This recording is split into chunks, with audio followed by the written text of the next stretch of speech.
February 1991, southern Iraq. In the hours before dawn, the desert is smothered under smoke from burning oil wells, turning the horizon into a featureless black wall.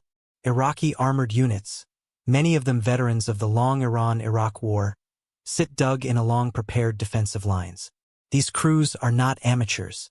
They have trained for years on Soviet doctrine that treats night combat as a problem of proximity.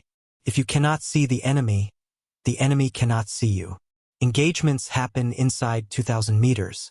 Beyond that, accuracy collapses, optics fail, and tank guns become instruments of chance rather than certainty. In that darkness, distance is supposed to be safety. What the Iraqi crews do not know is that the assumptions they are relying on are already obsolete. Inside British armored formations advancing west of Kuwait, a different kind of battle is taking shape. The Challenger 1 tank is not fast by contemporary standards, nor is it small. It carries a reputation shaped by peacetime trials and NATO competitions where it performed poorly compared to American and German designs. On paper, it looks like an anachronism, heavy, complex, and armed with a rifled gun when most modern tanks have moved to smoothbore weapons. Iraqi intelligence assessments, informed by years of Soviet analysis, rank it as a secondary threat at best. But war has a way of exposing what exercises never do. As the night deepens, Iraqi crews scan the desert using active infrared searchlights, a system that projects invisible light to illuminate targets for their sights. It is a necessary compromise. Without it, they are effectively blind. With it, they believe they are unseen. Soviet training materials describe this as an acceptable risk, assuming the opposing force lacks advanced passive thermal imaging. That assumption holds until it doesn't. At extreme range, beyond what Iraqi gunners believe is physically possible for direct fire, armored vehicles begin to vanish. Not damaged, not suppressed, but catastrophically destroyed. Turrets are torn loose. Ammunition detonates instantly. There is no visible muzzle flash, no tracer arcing through the night, no sound preceding impact. Radio traffic becomes frantic as unit commanders struggle to classify the threat. Artillery is ruled out. Air attack seems unlikely in the heavy smoke and poor weather. The geometry does not make sense. What is unfolding is not an ambush in the traditional sense. It is the collision of two eras of armored warfare. One side is fighting by the limits of human eyesight and inherited doctrine.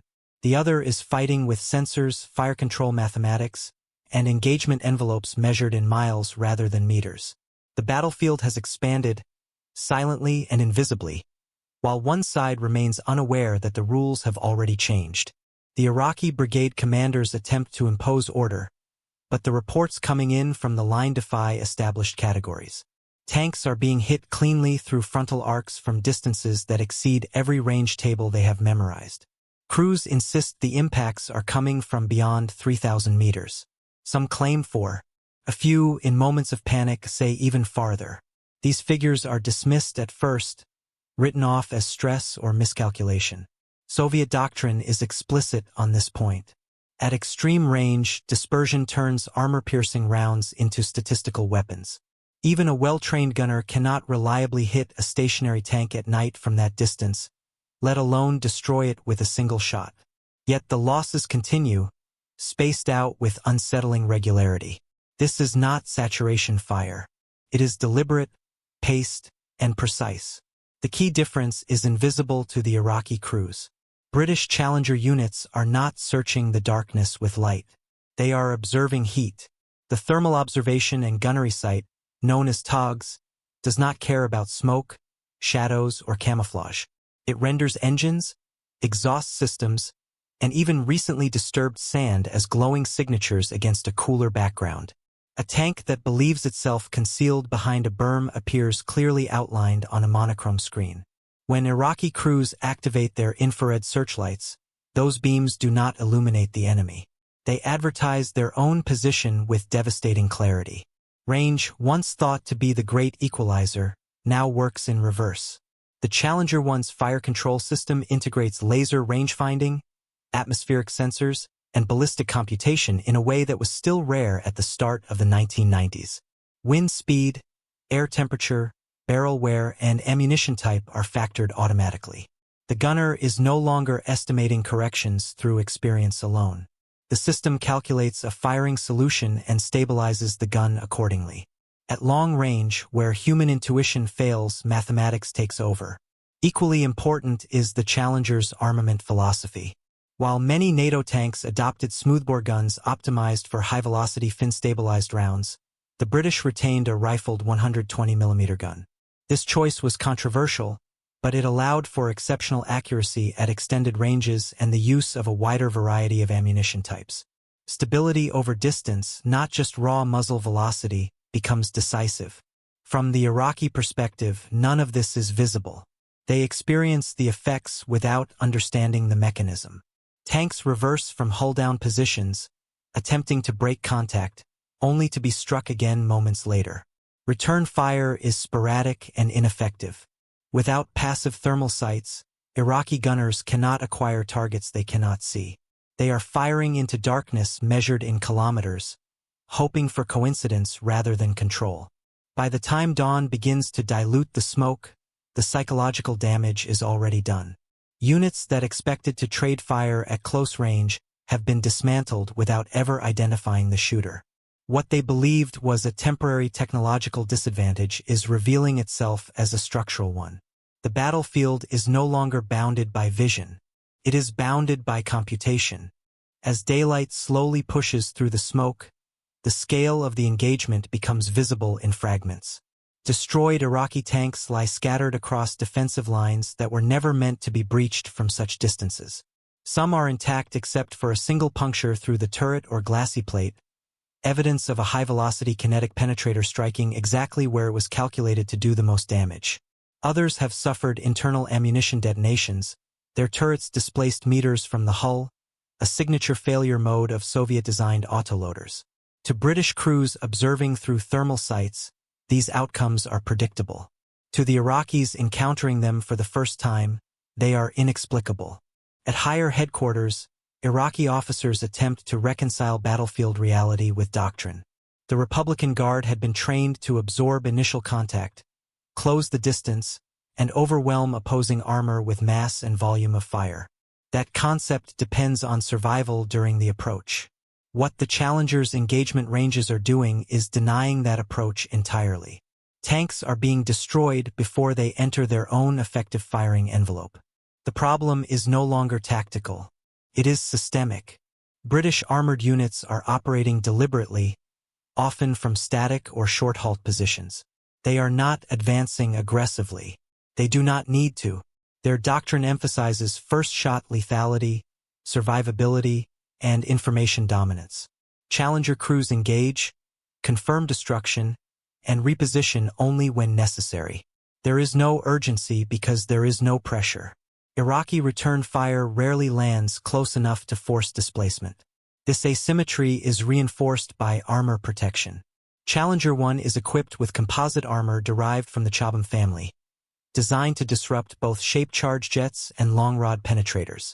During the campaign, British records show no Challenger 1 loss to enemy fire. That fact alone alters crew behavior. Confidence in protection enables patience, and patience enables accuracy. Iraqi gunners, by contrast, know that a single penetrating hit is likely fatal. Stress compounds errors. Crews rush ranging shots. Communication deteriorates. The doctrinal gap becomes clearest in how each side understands night fighting. Iraqi forces treat darkness as concealment. British forces treat it as an advantage. Thermal imaging collapses traditional camouflage, terrain masking, and visual deception. Heat leaks through armor, tracks, and engines regardless of paint or positioning. A tank that has moved recently leaves a thermal footprint. Even halted vehicles betray themselves. By mid-morning, Iraqi units begin withdrawing toward urban areas and hardened positions, seeking terrain that might negate long-range fire. It is a rational adjustment, but it comes too late to alter the outcome in open desert. The engagement has already demonstrated a fundamental truth of modern armored warfare. When one side can see, calculate, and strike beyond the sensory limits of the other, bravery and experience cannot compensate. The battlefield has become transparent in one direction only. The Iraqi decision to pull surviving armor back toward built-up areas reflects a clear understanding of physics, even if it cannot overcome the technological imbalance. Urban terrain shortens sight lines. Concrete absorbs and scatters kinetic energy differently than steel armor. At closer ranges, sheer numbers and overlapping fields of fire can matter again. In theory, this environment should neutralize the long-range advantage that has proven so lethal in the open desert.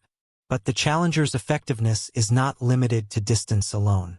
British doctrine anticipates exactly this transition. Challenger crews are trained to exploit flexibility in ammunition and fire control solutions rather than relying on a single mode of engagement. The rifled gun, often criticized as outdated, proves adaptable. Against armored targets, armor-piercing, fin-stabilized rounds deliver predictable lethality. Against fortifications, high-explosive squash-head ammunition is available, designed to transmit shock through concrete and masonry rather than simply punching through. This is not speculative capability. It is a legacy of British armored thinking shaped by decades of Cold War planning for combat in Europe's dense terrain. For Iraqi forces, the shift to urban defense introduces new vulnerabilities. Tanks are no longer spaced across wide sectors but clustered near structures, increasing the risk of secondary explosions. Command and control becomes more fragile. Radio communications suffer from interference and physical obstruction. Thermal sights continue to negate concealment. A tank parked behind a wall still radiates heat. A firing position reveals itself instantly on British displays. What emerges is a pattern of engagements that are shorter, closer, but no less one-sided. Iraqi crews attempt to ambush advancing British elements, but without passive thermal imaging, detection remains uneven. British gunners identify heat sources, range them precisely, and engage before visual confirmation is possible to the naked eye. Even when return fire is attempted, Challenger armor absorbs or deflects incoming rounds with little effect. Each failed engagement reinforces the same conclusion among Iraqi crews. The enemy tank can see first, shoot first, and survive the answer. This has broader implications beyond the immediate battle. Soviet export armor had been marketed globally on the promise of ruggedness, simplicity, and adequacy against NATO systems. What the Gulf War reveals is not just a mismatch of equipment, but a mismatch of design philosophy. Soviet tanks prioritized low profile, mass production, and offensive momentum. Challenger prioritizes crew survival, sensor integration, and precision fire. These priorities are not equivalent in an environment dominated by detection and computation. By the end of the fighting, Iraqi armored units are no longer attempting coordinated maneuvers.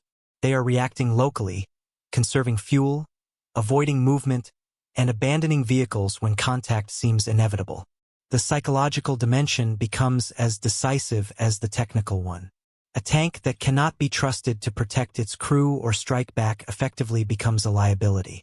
The shock that began with unseen impacts at extreme range has evolved into a collapse of confidence across entire formations. As the campaign progresses, the implications of these encounters extend far beyond the Iraqi theater. Observers from multiple nations are watching closely, including military analysts who understand that what is unfolding is not an anomaly but a preview. For decades, armor doctrine on both sides of the Cold War had assumed that numbers, maneuver, and aggression could offset technological disadvantages. The Challenger's performance challenges that assumption directly. It demonstrates that when detection, identification, and fire control are integrated into a single system, the engagement is decided long before opposing forces exchange visible fire. This realization strikes particularly hard because the Challenger 1 was never intended to be revolutionary. Its origins trace back to a period of uncertainty within British armor development, marked by cost overruns, technical setbacks, and public embarrassment during NATO gunnery trials in the late 1980s. In peacetime evaluations, its fire control system was criticized as complex, its mobility as mediocre, and its maintenance demands as excessive. Against faster and more streamlined designs, it appeared cumbersome. Those assessments were not entirely wrong. They were simply incomplete. What combat reveals is context. The Challenger is not optimized for competition scoring or rapid maneuver warfare. It is optimized for survival under fire and for killing first at long range under poor visibility. In the Iraqi desert, those priorities align perfectly with reality. Dust, smoke, and darkness negate speed advantages. Reliability matters more than sprint performance. Optics and protection matter more than silhouette. For Iraqi tankers, the contrast is brutal. Their equipment performs largely as designed, but the design assumptions no longer hold. Active infrared, once considered an acceptable substitute for thermal imaging, becomes a fatal liability. Autoloaders that reduce crew size accelerate catastrophic kills when penetrated. Ammunition stored in the crew compartment turns a single hit into an instant loss. These are not flaws discovered by accident. They are consequences of prioritizing mass and offensive tempo over survivability in a detection-dominated battlespace. By the time coalition ground operations conclude, the evidence is overwhelming. British Challenger units have achieved confirmed long-range kills at distances previously considered impractical for tank-on-tank combat, including engagements approaching 5,000 meters. No Challenger 1 has been destroyed by enemy fire. The imbalance is not marginal. It is decisive. For military planners worldwide, the lesson is uncomfortable but clear. Armor is no longer defined primarily by gun caliber or frontal thickness. It is defined by who controls the engagement space. Sensors, computation, and crew protection have become the true arbiters of lethality. In that environment, the side that sees first does not merely gain an advantage. It dictates the fight. The aftermath of the Gulf War forces a quiet reckoning within armored communities on both sides of the former Cold War divide. What Iraqi tankers experienced as shock and helplessness is analyzed elsewhere as data. Engagement ranges are measured. Sensor performance is dissected. Survivability statistics are compared without sentiment. The conclusion that emerges is not that one tank was invincible and another worthless, but that the framework used to judge armored power had fallen behind reality. The Challenger 1's success does not come from a single breakthrough. It comes from alignment. Its protection philosophy assumes that crews must survive the first hit. Its optics assume that human eyesight is no longer the limiting factor. Its fire control system assumes that precision at extreme range is achievable if calculation replaces estimation. None of these ideas are radical in isolation. Together, they redefine what a tank duel actually is. For Iraqi crews, the war ends with an understanding that arrives too late to change the outcome. They were not defeated by superior courage or overwhelming numbers. They were defeated by an opponent who fought in a wider battlespace than they could perceive. 3 miles was not just a distance. It was a boundary between generations of warfare. On one side of it, combat is governed by eyesight, proximity, and inherited doctrine. On the other, it is governed by sensors, data, and the ability to turn information into lethality before the enemy realizes contact has begun. In the years that follow, nearly every major armored force adjusts its priorities. Thermal imaging becomes standard. Crew survivability drives internal layout. Fire control systems grow more sophisticated, not to extend range for its own sake, but to ensure that when a target is detected, the first shot ends the engagement. The desert battles of 1991 become case studies, not myths. The Iraqi tankers who survived carried away a simpler lesson. The most dangerous enemy is not the one you can see advancing toward you, but the one already watching, measuring, and waiting beyond what you believe is possible. If you want to understand how technology quietly reshaped modern warfare, why doctrines collapsed overnight, and how machines redefined the limits of combat, make sure to like this video, subscribe to the channel, and stay with us for more deeply researched military history.